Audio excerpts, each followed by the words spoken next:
Hey everyone, welcome back to my channel. My name is Taylin, and this is Dietitian with a Mission.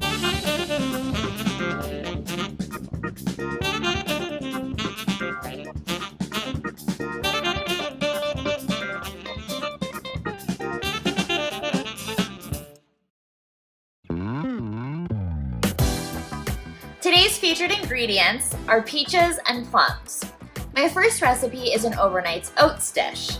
Unlike a lot of other recipes where it takes 4 minutes or less to gather everything and throw it into a mason jar, this overnight oats recipe takes a little bit more preparation. We're going to do something pretty fun with the peaches to enhance their natural sweetness, and we're going to add a topping, so stay tuned for that. Our second recipe is a plum crostata. If you don't know what a plum crostata is, it's very similar to a galette. If you don't know what a galette is, let's just call it a fruit pie but with much less sugar and much less crust. Let's get to it. You'll need 3 to 4 stone fruits. It could be peaches, plums, or nectarines. I've got 2 peaches, an orange and a white, some honey, sea salt, whole rolled oats, ground cinnamon, chia seeds, pure vanilla extract, non-fat plain Greek yogurt, and unsweetened almond milk. For the optional peach compote, you'll need an additional peach, some lemon juice, as well as more honey and vanilla extract. The first step is to make our macerated peaches. This is going to give the overnight oats lots of flavor. I'm using free stone peaches, which means that the pit in the middle of the peach is free. It doesn't cling to the peach like clingstone peaches, so you can see how easily I'm able to remove the pit from the peach. These work really well in recipes that require you preserving the shape of the peach for presentation purposes. That's not needed today since we will be macerating them, which is a process that will draw out the natural flavors of the peach. Now, if you notice, I have a white peach and an orange peach, and I just grabbed different varieties so that you can see the difference in color. But as far as flavor and sweetness, they're very similar. I personally think that the white peach was a little bit more like floral, whereas the orange peach was more tangy and tart.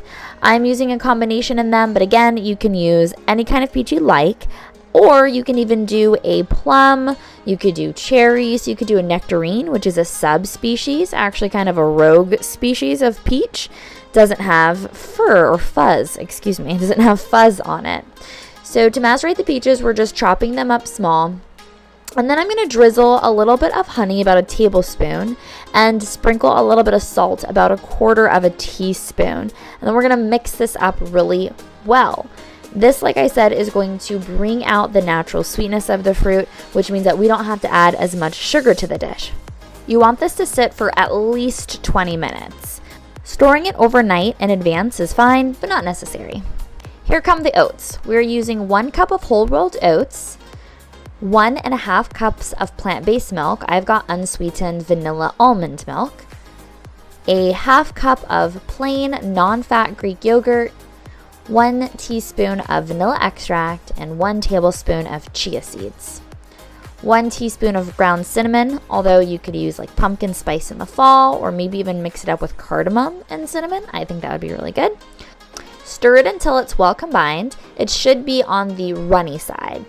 Once your peaches are done sitting, you'll notice all the yummy juices are pooling at the bottom, so you can add your peach mixture to your overnight oats and then stir that again until it's well combined.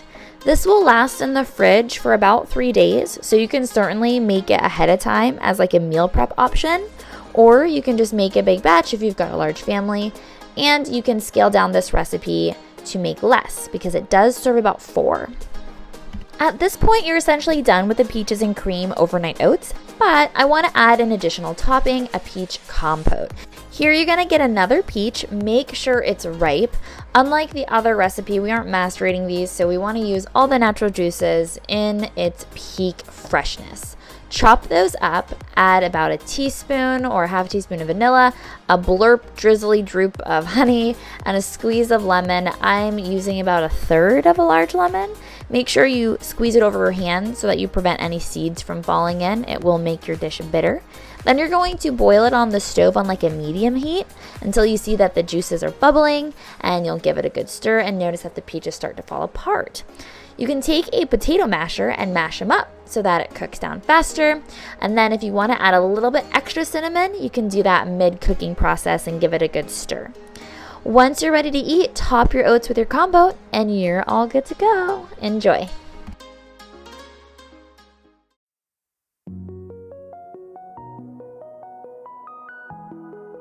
Create your mise en place.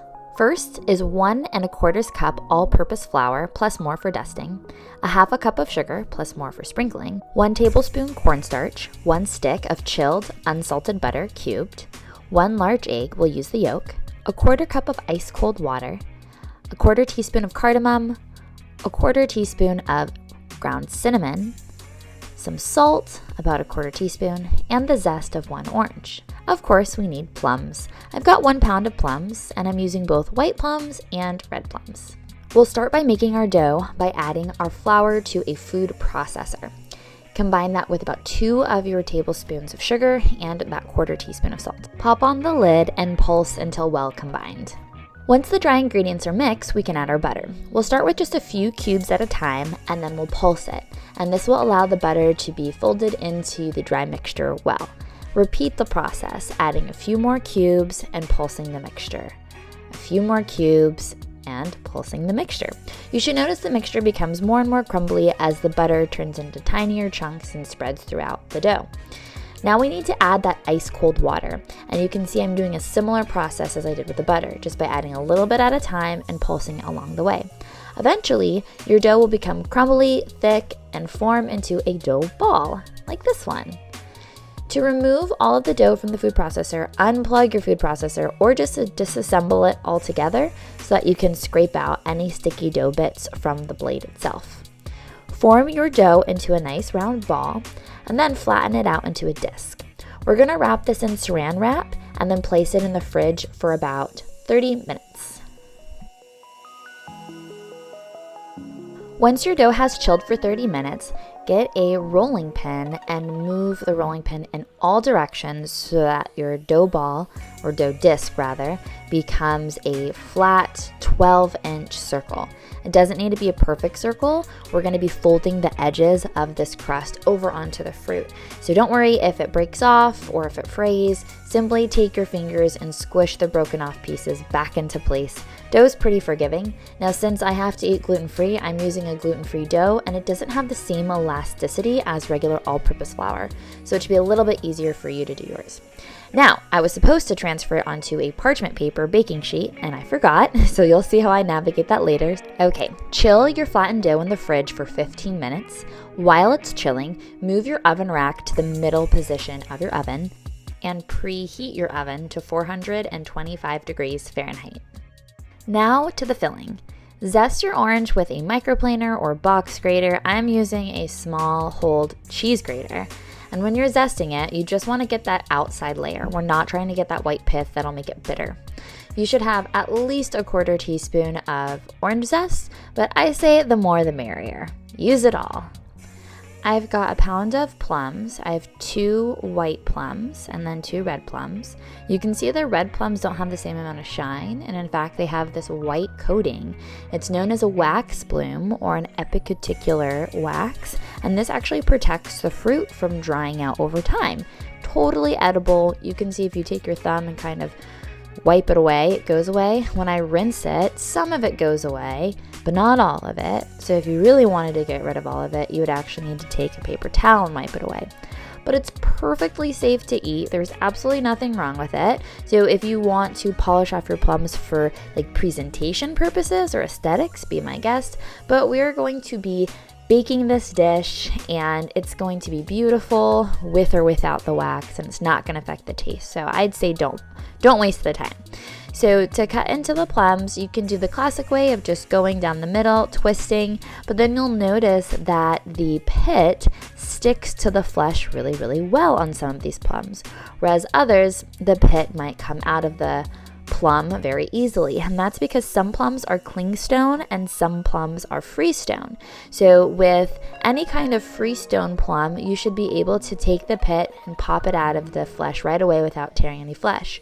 But these two are clingstones, which means that the flesh clings to the pit, and you can see when I pull it out, we lose a bit of the flesh. And with the white plums, I actually needed to take a knife to cut away the plums, but the good news is that I have since learned how to cut the pits out easily. And if you've joined us for our presentation with Verdant Health, you will see that technique. Otherwise, I'll have to do another video. But I just use a measuring spoon to kind of scoop it out. It really matters on presentation if you need it to look nice, but we're going to be slicing this into either 1/8 or 1/16. 1/8 you can see are larger chunks, and so I'm not too worried about the aesthetics here. I like the plum segments a little smaller, so yes, I will cut it into 1/8 at first, but then I'm going to go back and cut it into 1/16. So I'm cutting basically the 1/8 in half. And this is going to be more like slices. I just think it fits well in my crostata dough better when I cut it into 1/16. So after you've cut up all of your plum segments, we are going to continue the filling process by mixing our remaining ingredients. Grab a large bowl, and we're going to add our tablespoon of cornstarch, our remaining sugar, our cinnamon, and our cardamom. If you don't have cardamom, stop what you're doing and go get some, because it really does change the flavor of this dish. It's so earthy and warm and delightful. Give everything a good whisk. Don't forget to add all of that yummy orange zest and mix it up well together. Then you are going to add your plum segments into the bowl and just kind of toss it. You can use your hands, you can use a spatula. I should have got a much larger bowl because my plum segments barely fit into it. So I did it in increments. I did it in sections. Eventually everything was well coated. And so at that point, I'm ready to throw everything inside the middle of my dough. So remove your dough from the fridge. If you need to add more flour to the top, you can, but I was fine. So I just dump everything there, and then I'm just kind of separating the segments a little bit so that it's not just a heaping pile in the middle, but it's pretty evenly spread. And then I fold the outsides inwards. So again, with the crostata, it's not always the prettiest thing, which is fine. That's why I like it, because it's going to taste good and it doesn't take a lot of time. It's very rustic, let's call it. So if the dough breaks, just pinch it together, and you should be doing this on your parchment paper lined pan. Because I forgot, I had to get a spatula and kind of scoot underneath to lift up the dough from the cutting board. I eventually was able to loosen it enough to where I could just slide my crostata onto my pan. Some of my plums did go flying out of the crostata, so I just had to take a few minutes and tuck those babies back into place, and all was well. We're going to do an egg wash. Simply crack your large egg. Remove the whites just by balancing the yolk back and forth between the shells. And then if you accidentally cut open the yolk, not a problem. You're just going to be tossing that into a bowl with just a little bit of water, maybe about a tablespoon of water to thin it out a bit. And then get a brush or a basting brush and paint the crust. This is going to make it nice and golden, which I love because aesthetics do matter to a degree. And then if you want to add some decorative sugar, you can. I'm using coconut palm sugar because it's coarser than my white granule sugar that I have. Pop it in your oven and then it'll look like this. Bake it at 425 degrees for 50 minutes, let it cool, cut, and enjoy.